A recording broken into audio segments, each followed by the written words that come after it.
Lucky जब airport से रवाना हो चुका था तो उसके पीछे पीछे निशा भी लग गई थी।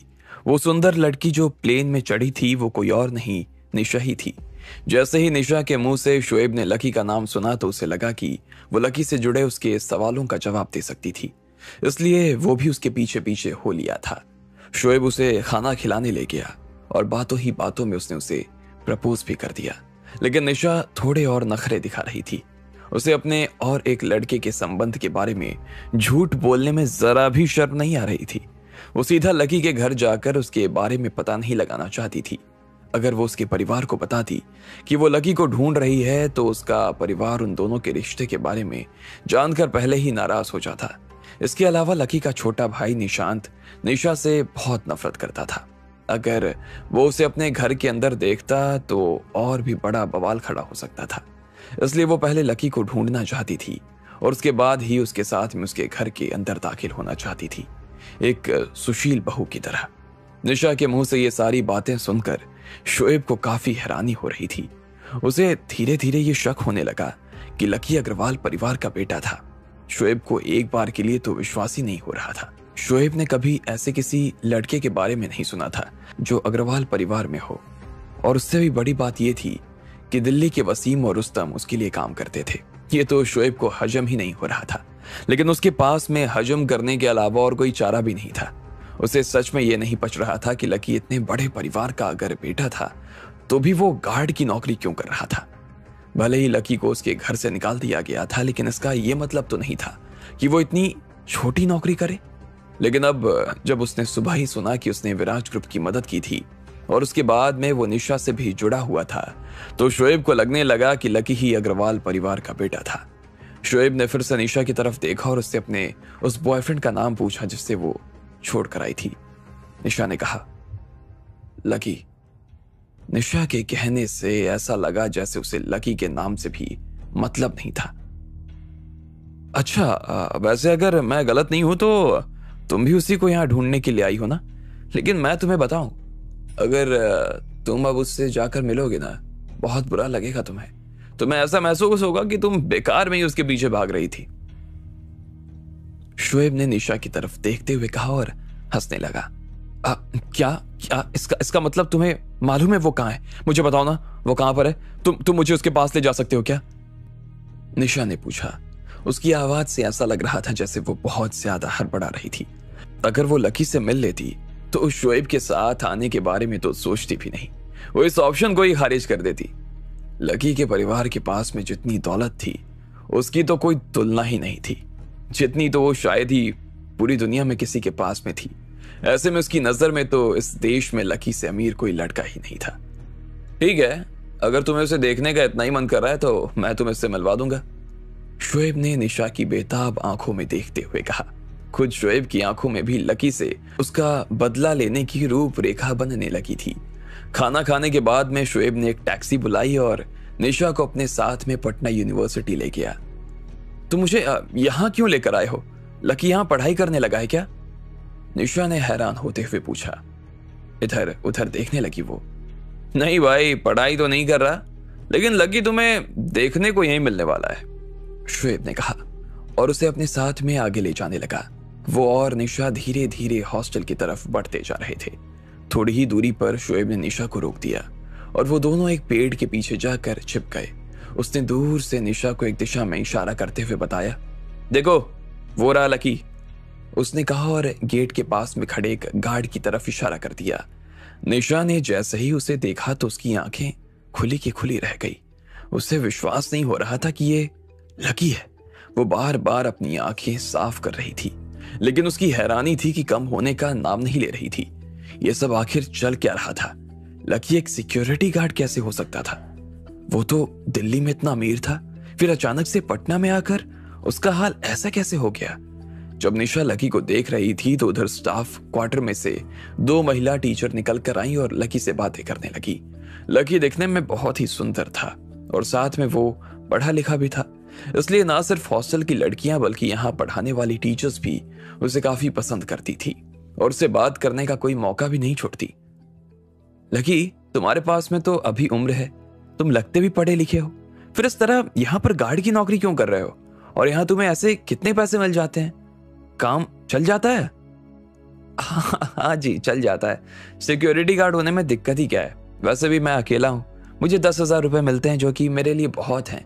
इसके अलावा मेरे पास में मेरा अपना एक छोटा सा बंगला भी है, वो देखिए, लकी ने कहा और पीछे बने उसके छोटे से कमरे की तरफ इशारा करके हंसने लगा।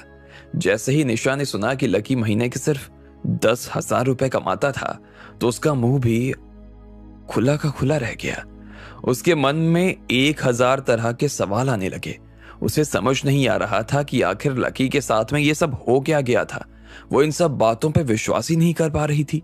लेकिन शोएब ये बात भांप गया था कि इस वक्त निशा के मन में क्या चल रहा था, और उसने निशा की तरफ देखते हुए कहा, लकी ना इस दुनिया का सबसे अमीर लड़कों में से एक है, लेकिन अब उसे उसके परिवार वालों ने घर से बाहर निकाल दिया है और वो पूरी तरीके से हो गया है अकेला। ना उसके हाथ में किसी तरह का हाथ है और ना ही उसकी जेब में पैसों का साथ है। वो फकीर हो चुका है, फकीर। अगर वो मर भी जाता है ना, तो भी उसके परिवार वालों को कोई फर्क नहीं पड़ने वाला है। शोएब ने यह सब बहुत ही धीमी आवाज में कहा। वो ये सब किसी को सुनाना नहीं चाहता था। फिर उसने निशा के चेहरे को देखा तो पाया वो सच में निराश हो गई थी और उसे गुस्सा आ रहा था। यही तो उसकी जीत थी। वो निशा को इस हाल में देखकर काफी खुश महसूस कर रहा था। साला फटीचर कहीं का, निशा ने बड़बड़ाते हुए कहा। अब बताओ, क्या अभी तुम इस आदमी के साथ में रहने के सपने देख रही हो? एक बार आराम से सोच लो। उसने खुद अपने मुंह से कहा है कि उसकी सैलरी 10,000 रुपए से भी ज्यादा नहीं है। उसके पास में ना तो गाड़ी है ना ही साइकिल, ले दे के एक कमरा है जिसमें एक आदमी भी ठीक से नहीं रह पाता। ऐसे में क्या तुम उसके कमरे में गद्दा डालकर सोने के बारे में सोच रही हो? शोएब ने निशा के मजे लेते हुए कहा, नहीं, मेरा उस आदमी से कोई लेना देना नहीं है। मैं उस फटीचर के साथ में 1 मिनट नहीं रहना चाहती। निशा ने तुरंत अपनी तरफ से जवाब देते हुए कहा। वो पहले तो लकी के साथ में इसलिए रहना चाहती थी क्योंकि उसके पास में बहुत पैसा था, लेकिन अब जब पैसा ही नहीं है तो साथ रहने का सवाल ही नहीं उठता। ऐसे में निशा उसे छोड़कर फिर से चली जाना चाहती थी। अब उसे अपने पैसों की भूख को मिटाने के लिए किसी दूसरे लड़के को देखने की जरूरत थी। निशा, चलो चलते हैं। ऐसे बेकार के लोगों को देखकर अपना मूड खराब करने का कोई फायदा नहीं है। आओ, तुम मेरे साथ आओ। शोएब ने निशा का हाथ पकड़ा और उसे अपने साथ कॉलेज से बाहर ले आया। तुरंत ही उन दोनों के सामने एक मर्सिडीज आकर खड़ी हो गई। जैसे ही निशा ने वो काले रंग की मर्सिडीज देखी तो उसकी आंखें चमक उठी। शोएब ने उसकी आंखों को देखा तो वो खुद भी खुश हो गया। निशा, आओ गाड़ी में बैठो। ये मेरी ही गाड़ी है। तुम चाहो तो मेरे साथ में मेरे घर चलकर वहां आराम कर सकती हो। तुम कुछ दिन के लिए चाहो तो वहां रुक भी सकती हो। शोएब ने अपनी तरफ से उसे न्योता देते हुए कहा। निशा के सामने जब इतना अच्छा मौका था तो वो ऐसे मौके को अपने हाथ से कैसे जाने दे सकती थी। वो उसे मना नहीं कर सकती थी। उसने तुरंत हाँ में अपना सिर हिलाया और गाड़ी में बैठ गई। इधर गाड़ी में बैठते ही जब निशा ने शोएब के बारे में जानकारी निकालनी शुरू की तो वो दंग रह गई। शोएब रऊफ परिवार का बड़ा बेटा था। रऊफ परिवार बिहार का एक बड़ा परिवार था। ना सिर्फ उन लोगों का लंबा चौड़ा बिजनेस था, बल्कि उन लोगों के पॉलिटिक्स में भी बहुत अच्छे जानकार थे। अगर वो शोएब की बाहों में अपने लिए जगह बना भी लेती तो उसे और कोई ठिकाना ढूंढने की जरूरत नहीं थी। ये सोचते ही निशा अपनी सीट से थोड़ा सा ऊपर उठ गई। उसे इतनी बेचैनी हो रही थी कि वो खुद भी ये बयान नहीं कर सकती थी।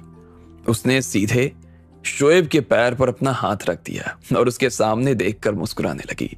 फिर जब शोएब ने उसे देखकर हंसना शुरू किया तो निशा ने धीरे से शोएब की कॉलर पर अपना हाथ फिराया और उसके बटन खोलने लगी। शोएब को ये देखकर हंसी आने लगी। उसने जितना सोचा था निशा उससे भी ज्यादा तेज थी। वो देख पा रहा था कि उसके जैसी लड़की पैसों के लिए कुछ भी कर सकती थी। निशा, तुम्हारा कोई बॉयफ्रेंड नहीं है और अब तुम सिंगल के बराबर हो। वैसे मैं भी सिंगल हूं और आज तुम्हारे सामने एक बात सच सच तुम्हें बता देना चाहता हूं। जैसे ही मैंने तुम्हें पहली बार देखा ना, तो मुझे तुमसे उसी वक्त प्यार हो गया था। क्या तुम मेरी गर्लफ्रेंड बनना पसंद करोगी? शोएब ने निशा के हाथ को रोकते हुए पूछा। उसने उसके हाथ को कसकर दबा दिया। निशा ने जब उसका ऑफर सुना तो वो खुशी के मारे उछल पड़ी। उसे लगा ही नहीं कि वो इतनी सुंदर होगी कि देखते ही इतने बड़े परिवार का लड़का उसके प्यार में पड़ जाएगा। अब जब शोएब ने अपने मुंह से ये सब कबूल कर लिया था तो वो चांद पर पहुंच चुकी थी। निशा खुद भी उसे हाँ कहने के लिए मरे जा रही थी। उसने शोएब के हाथ को चूमा और हाँ में अपना सिर हिला दिया। शोएब उसे देखकर हंसने लगा तो निशा ने अपना सिर उसके सीने में छिपा दिया। शोएब को मन ही मन उस लड़की के ऊपर हंसी आ रही थी। उसे लग रहा था कि भले ही वो बाहर से ऐसा दिखाती थी कि वो बहुत चालाक है, लेकिन अंदर से बच्ची थी और उसमें कोई दिमाग भी नहीं था। ड्राइवर, गाड़ी घर पर नहीं, हिल्टन होटल पर ले चलो, शोएब ने कहा। ड्राइवर ने गाड़ी घुमाई और थोड़ी ही देर बाद वो लोग होटल पहुंच गए। शोएब निशा को लेकर अपने साथ नीचे उतरा और उसे हिल्टन होटल के एक बड़े कमरे में ले आया। शोएब, तुम मुझे यहां क्यों लेकर आए हो? तुम यहां पर क्या करने वाले हो मेरे साथ? उसने पूछा। निशा अभी भी उसके सामने भोली और नादान होने का नाटक कर रही थी। उसे कैसे समझ में नहीं आ रहा था कि शोएब उसे यहां क्यों लेकर आता। एक लड़का और एक लड़की बंद कमरे में आखिर कर क्या सकते थे? अरे अब तुम मुझे बताओगी कि मैं यहां तुम्हें क्यों लेकर आया हूं, शोएब ने कहा और हंसते हुए निशा को उस बड़े से पलंग पर धक्का दे दिया। उसके बाद उसने अपनी शर्ट उतारी और किसी जंगली जानवर की तरह उसके ऊपर कूद पड़ा। निशा के मुंह से शोएब का ये रूप देखकर चीख निकल आई। लगभग 1 घंटे के बाद उस पूरे कमरे की हालत खराब हो गई थी। पूरे बिस्तर पर हर जगह कपड़े बिखरे हुए थे और तकिए नीचे फर्श पर गिर गए। चादर हर जगह से निकलने लगी थी और रजाई भी पलंग पर से लटक आई थी। निशा के बाल शोएब की छाती पर बिखरे हुए थे और उसके होंठ अभी भी आधे खुले थे। वो लंबी लंबी सांसें ले रही थी। अब आगे क्या होने वाला था? शोएब और निशा का ये रिश्ता क्या लकी के लिए कोई खतरा बनने वाला था?